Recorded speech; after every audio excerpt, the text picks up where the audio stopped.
The massive space station's stellar harbor hummed with activity as beings from 100 worlds conducted their daily business. Marcus Kane wiped grease from his hands with a worn cloth, his unusual iron-tinted skin gleaming under the artificial lights. The other mechanics avoided him, whispering about his strange metallic complexion that seemed more machine than human. Another day, another broken hyperdrive, Marcus muttered, closing the panel on a trader's ship. His enhanced skin allowed him to sense mechanical problems that others missed. But it also made him an outcast among his own kind.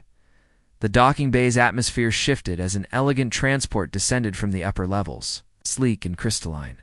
It bore the royal crest of Nethes. Marcus glanced up from his work, curiosity getting the better of him. Princess Celeste Valdris emerged from the transport, her ethereal beauty taking his breath away. Her skin shimmered like starlight and flowing. Robes of liquid silver draped her graceful form. Crystalline ornaments adorned her long platinum hair, and her violet eyes held the wisdom of ancient worlds.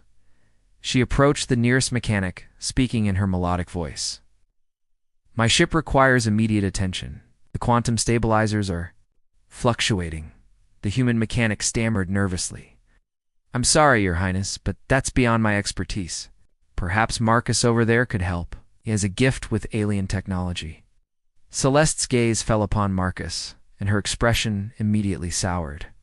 She studied his iron-tinted skin with obvious disgust, her nose wrinkling as if she'd encountered something unpleasant. "That creature?" she said, her voice dripping with disdain. "Surely you jest. Require a skilled technician, not some metallic abomination pretending to be human." Marcus felt the familiar sting of rejection, but something in her dismissive tone sparked defiance in his chest. He approached slowly, tools in hand. "My lady," he said respectfully, "I may look different, but these hands have fixed ships that others called impossible. Your quantum stabilizers are likely suffering from crystal resonance decay, something only someone with enhanced sensitivity can detect." Celeste laughed coldly, the sound like breaking glass. "ENHANCED sensitivity. You mean your freakish condition? I wouldn't let something like you touch my ship if it were the last transport in the galaxy." Before Marcus could respond, alarms began blaring throughout the station. Red lights flashed as the automated voice announced an emergency. "Attention all personnel. Pirate vessels detected on approach vector. All civilians report to secure areas immediately." Panic erupted in the docking bay as people scrambled for safety. Celeste's guards moved to escort her to the transport, but Marcus noticed something they missed. "Wait," he called out, his enhanced senses detecting the telltale signs of sabotage. "Your ship's been compromised.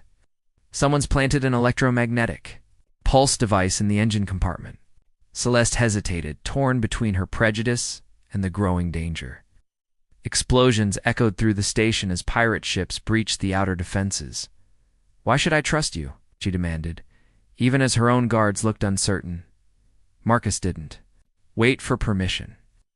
His iron-enhanced fingers traced along the ship's hull, sensing the hidden device's location. With practiced precision, he opened a maintenance panel and revealed the blinking bomb attached to the quantum core. "Because," he said, carefully disconnecting the device, "sometimes the person you least expect might be the one trying to save your life." The bomb deactivated with a soft hiss, and Celeste's eyes widened in shock. Her crystalline ornaments chimed softly as she trembled, realizing how close she'd come to death. "What did you know?" she whispered. "My iron skin isn't just for show," Marcus replied, helping her aboard the ship. "It lets me sense things others can't. Electromagnetic fields, structural weaknesses, hidden dangers." As pirate ships swarmed the station, Celeste found herself dependent on the very person she'd scorned. Marcus quickly powered up her transport, his hands dancing across alien controls with surprising familiarity. "Where did you learn to pilot Nethesian technology?" she asked, amazement creeping into her voice. Marcus concentrated on the launch sequence, plasma cannons lighting up the darkness. "Outside, sometimes knowledge comes from unexpected places, Princess. Right now, we need to get you to safety." The transport lifted off just as pirates stormed the docking bay. Celeste watched Marcus navigate through the chaos with skill that defied explanation. his iron skin reflecting the explosion's glow like liquid metal. For the first time, she began to wonder if there was more to this mysterious mechanic than she'd realized. The sacred graveyard secret transport shuddered as pirate ships gave chase, their energy weapons lighting up the void around them. Marcus pushed the Nethetian engines beyond their limits, but the pursuing vessels were gaining ground. "The navigation system is failing," Celeste said, her fingers dancing over crystalline controls that responded to her touch. "We need to find somewhere to land and make repairs." Marcus studied the star charts, his enhanced senses picking up subtle energy signatures that others might miss. "There's a planet nearby. The readings are ... strange. It's like something's calling to me." Celeste's breath caught as she recognized the coordinates. "That's Nethy's, my homeworld." "But why would you sense anything from there?" "Only those of royal blood can feel the crystal resonance." Before Marcus could answer, enemy fire struck their port engine. Sparks flew through the cabin as systems failed one by one. With no other choice, Marcus guided their crippled ship toward the planet's surface. They crashed in a field of luminescent crystals near an ancient cemetery. The impact threw them together, and for a moment, Celeste found herself pressed against Marcus's chest, feeling the strange warmth of his iron-enhanced skin. "Are you hurt?" he asked gently, his concern genuine despite her earlier cruelty. She pulled away, flustered by the unexpected intimacy. "I'm fine, but we're stranded in the Valdris family graveyard. This is sacred ground, forbidden to outsiders." They emerged from the wreckage. Marcus felt an overwhelming sensation wash over him. The ancient tombstones hummed with energy that resonated in his bones. His iron skin began to glow softly, responding to something buried deep beneath their feet. "This is impossible," Celeste whispered, watching the phenomenon with growing wonder. "Only members of the royal bloodline can activate the crystal resonance." "How are you doing this?" Marcus knelt and placed his hands on the ground. Visions flashed through his mind, ancient warriors with iron-enhanced skin standing guard over crystal temples, human and Nethetian forces fighting side by side against a common enemy, and a magnificent sword buried beneath the sacred soil. "There's something down there," he said, his voice distant. "Something that's been waiting for me." Celeste's prejudice battled with curiosity as she watched him trace invisible patterns in the air above the graves. Her ornaments chimed in harmony with his movements, creating an otherworldly melody. "The old stories speak of guardians," she said slowly, "beings chosen to protect the divine artifacts of our realm. But those tales are thousands of years old." Marcus's eyes met hers, and she saw something profound in their depths. Maybe some stories are more than legends. As if responding to his words, the ground began to glow beneath his feet. Ancient runes carved into forgotten tombstones ignited with blue fire, creating a pathway that led to the graveyard's heart. "We should wait," Celeste said nervously. "If the elders discover we've disturbed the sacred ground... "Your people are in danger," Marcus interrupted, pointing to the sky where pirate ships were beginning their descent. "Whatever's down there, it's connected to me somehow. Maybe it can help us protect your world." Against her better judgment, Celeste found herself following him deeper into the graveyard. Her initial revulsion was fading, replaced by a growing fascination with this mysterious human who could awaken ancient magic with his touch. They reached a massive crystalline monument at the cemetery's center, its surface covered in symbols that seemed to shift and change in the starlight. Marcus approached slowly, and the entire structure began to resonate with power. "Tell me about the divine sword," he said, somehow knowing the artifact's name without being told. Celeste's hand flew to her throat in shock. "How do you know about the Valdris blade?" "Knowledge is restricted to the royal family." Marcus pressed his palms against the monument, and it responded by revealing a hidden chamber beneath. Ancient mechanisms clicked and whirred as a stairway opened in the crystal floor, as he said, extending his hand to her. "I think it's been waiting for me to come home." Despite everything she'd been taught about outsiders and the purity of royal blood, Celeste took his hand. His iron skin was warm and surprisingly gentle, and she felt a connection forming between them that transcended prejudice. Together, they descended into the sacred depths, unaware that their enemies were already landing on the planet's surface above. The chamber beneath the graveyard took Celeste's breath away. Walls of pure crystal contained the history of her people in glowing murals that told stories of ancient wars and forgotten alliances. At the chamber's heart lay an altar where a magnificent sword rested in eternal vigil. The Valdris blade was more beautiful than legend described. Its crystalline edge caught and amplified the chamber's light, while iron veins ran through its fuller, creating patterns that seemed to match the markings on Marcus's skin. "It's impossible," Celeste whispered, approaching the altar with reverence. "The sword has slept for millennia. Our greatest warriors tried to wake it, but it remained dormant." Marcus felt the weapon calling to him with a pull stronger than gravity.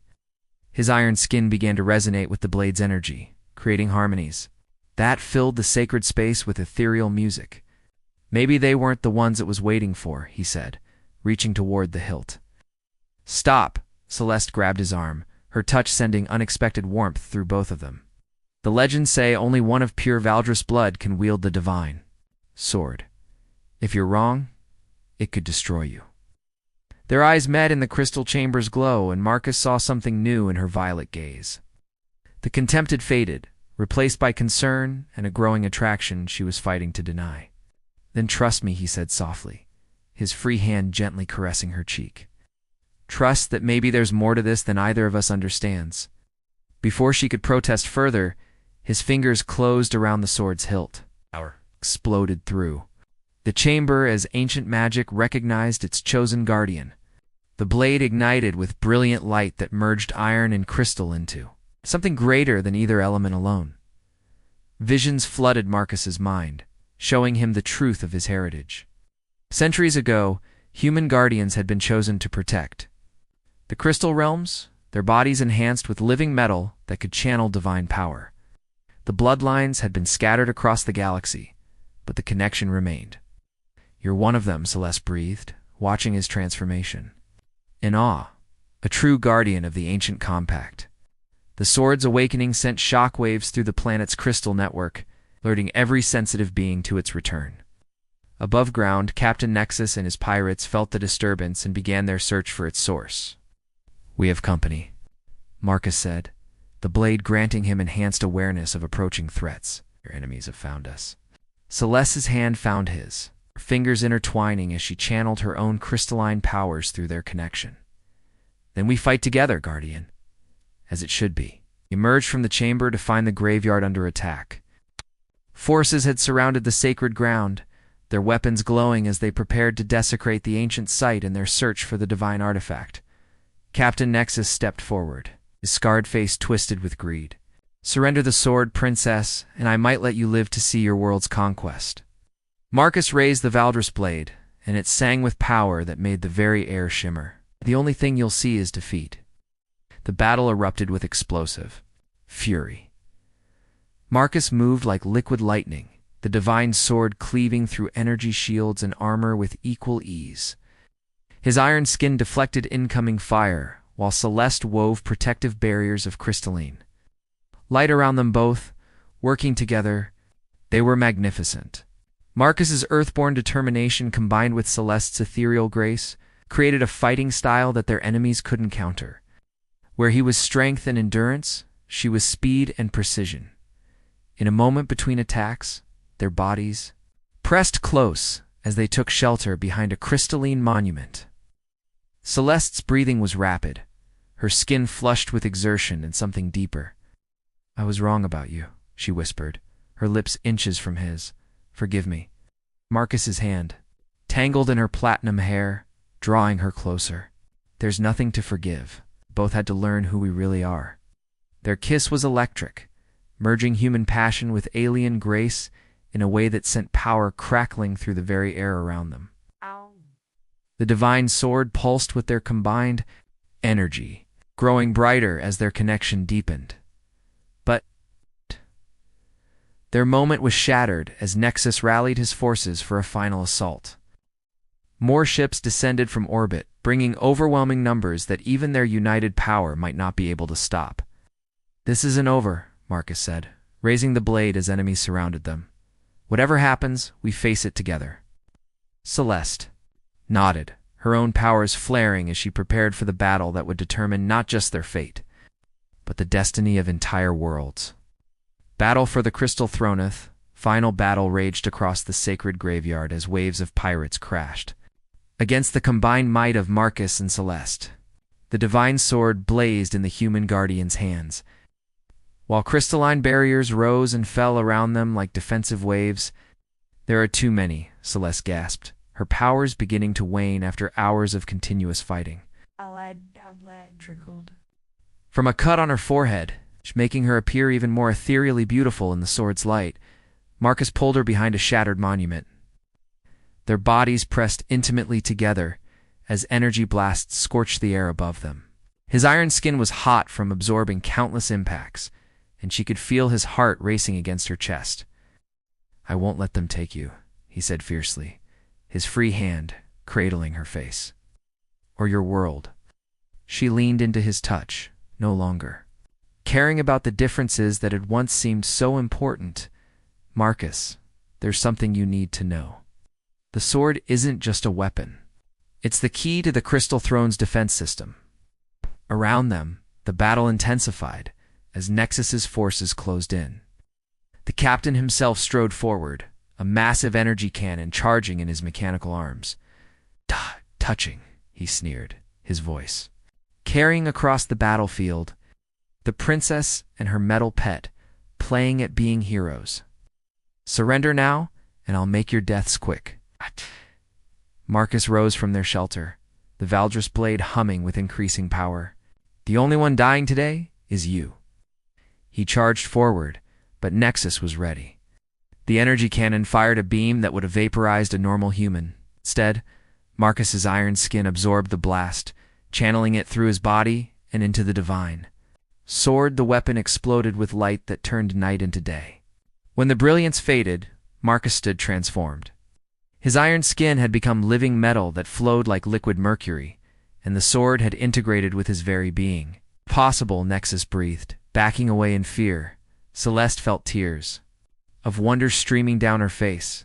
Ancient prophecies spoke of this moment when guardian and weapon became one, when human determination merged with divine purpose to create something unstoppable. Marcus advanced on Nexus with measured steps, each footfall sending ripples of power through the crystal ground. "You threatened her world. You threatened her people. That was your mistake." The final confrontation was brief but decisive. Nexus's weapons couldn't penetrate the Guardian's transformed state, while the integrated sword cut through the pirate captain's defenses like paper. The final stroke, Marcus ended the threat that had plagued the Crystal Realms for years.